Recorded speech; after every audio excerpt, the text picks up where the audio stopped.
नमस्कार. आजच्या नवीन व्हिडिओमध्ये सगळ्यांचं मनापासून स्वागत. श्री स्वामी समर्थ. आज शाकंभरी पौर्णिमा.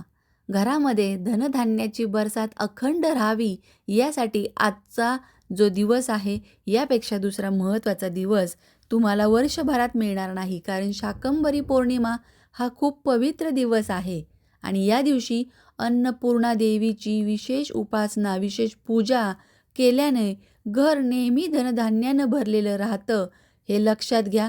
चला तर मग सविस्तर जाणून घेऊया अन्नपूर्णा मातेची पूजा आज का करायची, कशी करायची. विधिवत तुम्ही संध्याकाळी 3 वाजेपर्यंत अगदी 10 रात्री 11 जरी वाजले तरी रात्री ही पूजा केल्याशिवाय झोपायचं नाही आहे. कारण पौर्णिमेची ही तिथी आपल्याला भेटलेली आहे, ती दुपारपर्यंतच आहे. पण प्रदोष काळामध्ये आपल्याला सत्यनारायण कथा आणि सत्यनारायण पूजन करायचं आहे, जे मी कालच्या व्हिडिओत तुम्हाला सांगितलेलं आहे. आपल्या कुटुंबात सदैव आनंद राहावा, धनधान्यानं भरलेलं घर राहावं, असं प्रत्येक गृहिणीला वाटत असतं. शाकंभरी देवी. शाकंभरी देवी हे दुर्गा मातेचंच एक रूप आहे.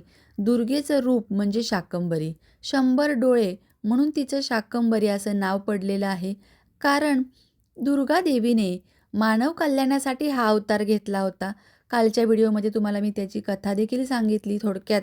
कारण आदिशक्ती जेव्हा पृथ्वीवरती अकाल आणि गंभीर अशी खाद्याच्या संकटापासून मुक्ती मिळावी म्हणून, कारण उपासमार खूप होत होती, अनेक वर्षांपासून पाऊस पडला नव्हता धरतीवरती, त्यामुळे या संकटकालीन आपत्कालीन या समस्येला सामोरं जाण्यासाठी अनेकांनी भगवतीला आराधना केली.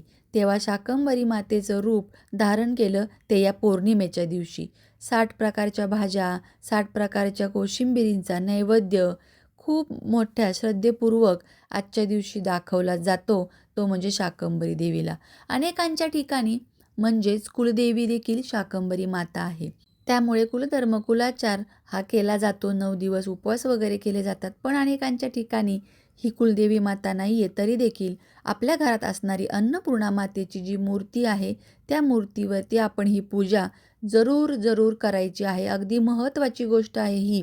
कारण नवीन वर्षाच्या सुरुवातीलाच अन्नपूर्णा मातेचा धनधान्याच्या भरभराटीचा आशीर्वाद जर मिळाला, तर याहून अजून काय हवंय. म्हणूनच आता काय करायचं आहे, शुद्ध पाण्याने अभिषेक करायचा आहे. सकाळी नाही जमलं तरी संध्याकाळी प्रदोष कालामध्ये जरूर करायचा आहे. अभिषेक करताना अन्नपूर्णा मातेचं स्तोत्र तुम्ही लावायचं आहे किंवा तुमच्या कुलदेवीचा मंत्र म्हणू शकता. श्रीसूक्त आपण म्हणू शकतो. याशिवाय अन्नपूर्णा मातेचा मंत्र जो आहे, ओम नमो अन्नपूर्णे जय अन्नपूर्णे सुखशांती आरोग्यम प्रत्ययकारणम वांछितम वांछितम ओम क्रीम क्रीम क्रीम फट स्वाहा, हा मंत्र म्हटला तरी चालणार आहे. यासोबत जेव्हा साध्या पाण्याचा अभिषेक झाल्यानंतर व्यवस्थित मूर्ती पुसून अक्षदा अर्पण करायच्या आहेत, हळदी कुंकू अर्पण करायचं आहे. त्यानंतर कुंकुमार्चन करायचं आहे. आता कुंकुमार्चन करत असताना तुम्हाला ज्या कोणत्याही मंत्राचा, साधा तुम्ही श्रीम श्रीम किंवा ओम दुम दुर्गाय नमः हा मंत्र जरी म्हटला तरी चालणार आहे. 11 वेळा, 21 वेळा, 108 वेळा तुम्ही कितीही वेळा कुंकुमार्चन हे करू शकता.